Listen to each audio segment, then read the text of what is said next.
Bismillahirrahmanirrahim. Assalamualaikum warahmatullahi wabarakatuh. Berjumpa kembali mata kuliah data mining. Hari ini kita bahas materi masih di materi asosiasi. Namun kali ini kita menggunakan metode algoritma Epegod. Seperti yang kita ketahui, untuk metode asosiasi data mining ini digunakan untuk melihat hubungan sebab akibat, hubungan antara item, sehingga dihasilkan peluang-peluang item jika dikombinasikannya. Dalam kali ini kita akan bahas asosiasi dengan metode Epegod. Metode Epegod ini merupakan perbaikan dari metode sebelumnya, asosiasi a priori. Namun yang membedakan di sini, metode ini ada beberapa tahapan ya. Tentunya memang tahapan yang ada di asosiasi sebelumnya a priori menggunakan pengukuran support dan confidence. Tapi ada penambahan kalau misalnya menggunakan metode Epegod di sini. Lalu metode Epegod ini selain dilakukan dengan 3 tahapan. Ini bedanya dengan metode sebelumnya. Pertama ada dibangkitkan conditional pattern base, pembangkitkan conditional FFT, dan pencarian frekuensi item set. Epegod merupakan algoritma yang memperkecil ukuran dataset yang mempresentasikan frekuensi item set ke dalam FP3 ya, jadi ke dalam pohon, struktur pohon yang disebut dengan pattern growth. Asosiasi rule merupakan metode yang digunakan untuk menentukan pola frekuensi antar item. Jadi berapa peluang kemungkinan yang muncul kalau item ini dikombinasikan. Nah, ini salah satu kunci kenapa asosiasi ini digunakan pada dengan teknik data mining tadi. Secara umum ada gambaran asosiasi ini ada 2, ada support dan confidence.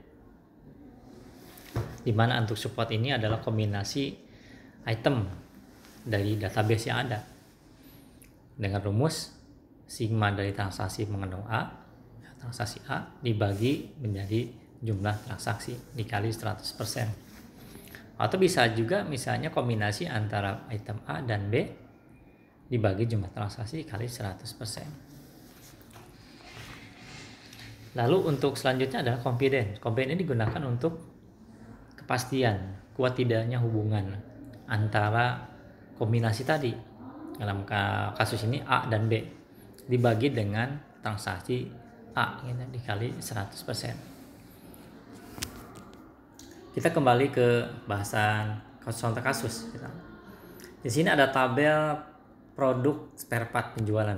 Ya, ini contohnya adalah spare part motor, di mana ini ada 10 spare part dari baris 1 sampai 10 dengan kode A01 sampai A10 dengan barang pelindung motor sampai lampu motor. Lalu ada tabel 2, ini data sampel. Jadi satu hari ini tambah transaksi ini dengan kode 10 ini terjual A01. A01 berarti ini pelindung motor, A04 misalnya rantai motor, A08 ini oli motor, dan A09 ini knalpot. Jadi pada saat transaksi 10 ini yang terjual ini adalah A01, A04, A08, dan A09 dan sebagainya. Lalu kita hitung supportnya, kira-kira kolaborasi atau kombinasi yang tadi berapa persen gitu. A01 ini sigma dari 8 dibagi dengan sigma 15 ya, jadi dikali 100% sama dengan 53%. A02 sigma 7 dibagi sigma 15 kali 100% sama dengan 46% dan sebagainya. Kita hitung masing-masing untuk poin-poin tadi A01 sampai A010. Tapi kita sortir ya. Jadi kita sortir nilai supportnya yang di atas 35%. Kalau di atas 35% ini hampir rata-rata semuanya sudah terasumsikan atau terdefinisikan dengan baik dari total data 15 data transaksi tadi.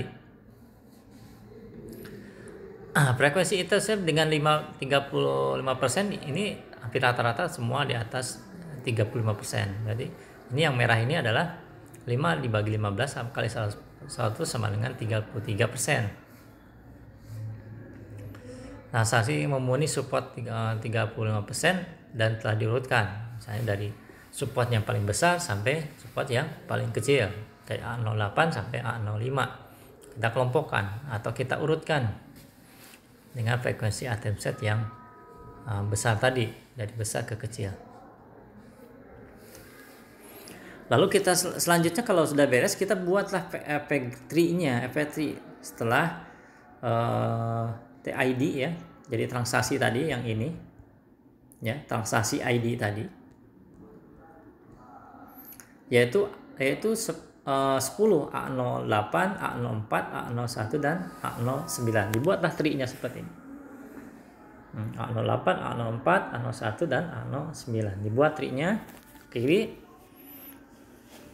Lalu untuk TID 20 ya, A09, A07, A01. Ini ke kanan. Jadi ada dua kiri, samping kiri dan kaki kanan. Lalu pembentukan untuk EPT setelah TID 30 dan sebagainya, A08, A04 dan sampai A08. Ini seperti ini tree-nya. Kita bangun frekuensi pattern tree. Lalu setelah semuanya terbentuk, barulah jadinya seperti ini. Pembentukan EPT setelah membaca TI 15. Jadi ini transaksinya ada 115 kan. A08 sampai A05. Ini gambarnya seperti ini. Lalu untuk selanjutnya adalah kita hitung kita kondisikan conditional pattern base ya. Conditional pattern base. Ya, A04 sini A08 sampai 7 ya, dari tree tadi kita ambil A01, A07 sampai A010, A10. A05 ini terdiri dari A02, A03 sampai A08. Lalu ada namanya pembangkitan conditional effect tree ya, pembandingan conditional effect tree dihasilkan dari tadi tree tadi. Kita kita kelompokkan menjadi A04 nih, A08 sampai A07. Sampai terus sampai A05. Jadi dari A05, A02 sampai 3 dan sebagainya. Frekuensi pencarian frekuensi pattern general. Ini untuk menentukan himpunan ya.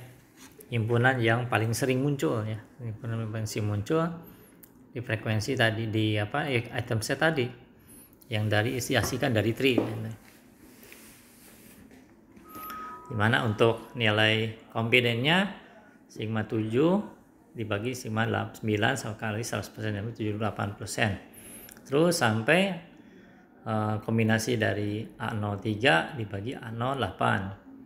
Jadi sigma 6 dibagi sigma 7 kali 100% sama 85%.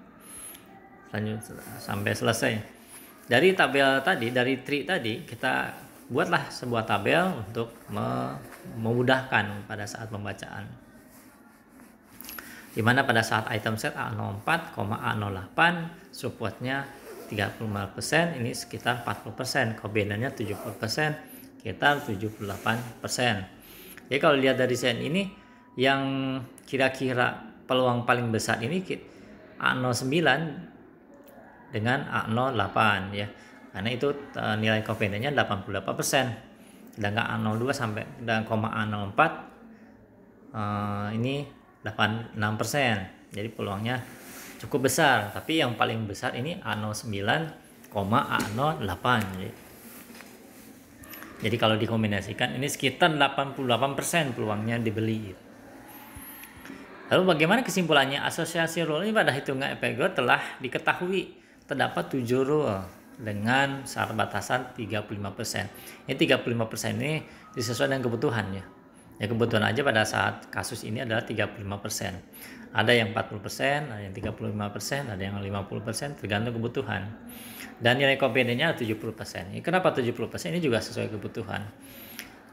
Mungkin maksudnya adalah pengen barangnya memang benar-benar yang cepat dibeli itu yang mana saja sih, maka dipastikan ini barangnya harus mempunyai peluang terbelinya 70% dalam kasus ini.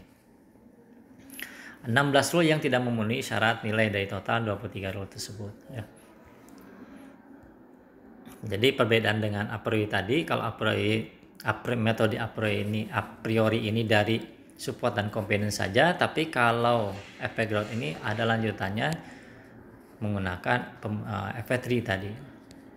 Jadi secara kasat mata algoritma efek growth ini adalah perbaikan dari algoritma asosiasi a priori, dan tentunya lebih baik untuk aturan asosiasi data mining.